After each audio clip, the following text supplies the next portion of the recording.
Wilt wat opschutten? Ja, het beste wel. Dat is heel veel schep dan een jonge kerel. Ja? Zeg wel, hier ben ik Xavier als ja. Nou, met Xavier, daar kan ik naar kruid uitkomen, ja. Zat je met het? Hé? Zat je met het? En dan jou ook maar weer het kontje en dan weet ik hem maar. Ja, en je zit ook wat op elkaar om te voeteren zo nou en dan? Jawel. Heel enkele keer dat er zo. Ja, ja. Dat zijn zeer zeer dan meer de zuiden, hè, Ja. maar dan had ik de scherm even omheen. Hè, dan. Dat is gauw gebeurd, mooi. Ja, nou is het gebeurd. Hè. Ja, dan weet ik mijn plak ben heen. Ja, het is toch voor dat was het. En hoe oud ben je dan? 81. Jongen, waarom scheppen je dan nog altijd? Nou, dat is mooi werk. Ik heb nog wel sterk in de hoes. Maar het is wel wat een vreemd beroep. Dit, hè. Ja. Ja, dat is een heel mooi beroep. Gaan we maar trouwen mij, hè. Ja. Ben trouw die wel net. Nee. Dat is Dus wat daar fijn. een berop. De meesten doet met kraantje. Meer dan met de kraan. En dan wil je nooit zeggen, door, ja, dus de lijken de muur. Dan gaan we ja, een heel lastig met vrouw wonen en ik zei, doen jullie dat allemaal nog met de hand? Nee, ik heb met de schep. Nou, dan moet er wat sabbat wijtje. Ja, daar ben ik nog een antwoord. Dus je hebt er ook al eens een grapje bij als Ja, dat dat. mag ik geen wat kennen, hè? Dan kun je dit werk niet doen. Als je de persoonlijk moet kennen, ja, dan ga je er wel zijn wat meer. Ik ga mijn eigen broer ook begroeven. Ja? Ja. Mijn broer ook beslecht, hè?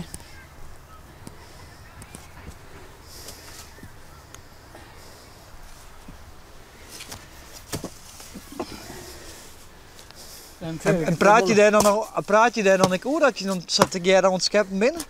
Jawel. Jawel. Ja, dat is een bij.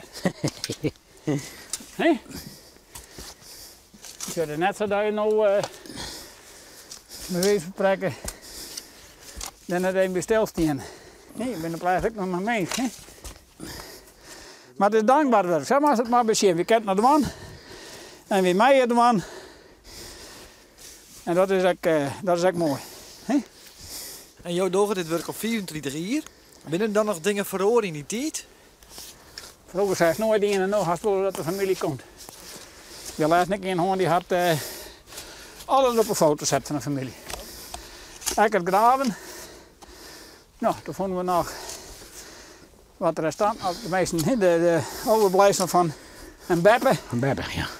Nou, dat moet er op een foto had, dat hadden we helemaal. Had er helemaal lik in gezet. Had ik het helemaal in de gezet, had er foto's van maken. En toen had ik een foto maken dat er de schedel weer in het graaf lag. Maar toen heb je zijn beppen weer opgeroepen. Ja, Ja, dat dat graaf moest- moest diepen. Dat moest En hier. dan had ik het hele skelet in de wand gezet. Oh. Dus je begraven net alleen, maar je begraven ik weer op als het wijs moet. Ja, ja, regel wel een familiegraaf is wel, hè. En soms had je, ja, lekker als die man zei, ik wil de foto's van haar. Ja, maar je respecteren. Ja. Dan vrouwen. Dan maar eens even geen op de druk springen, niet? Ja, dat mag er wel even op. Zo, Ja, dat is het werk. Als een jonge hinde. Ja, nee.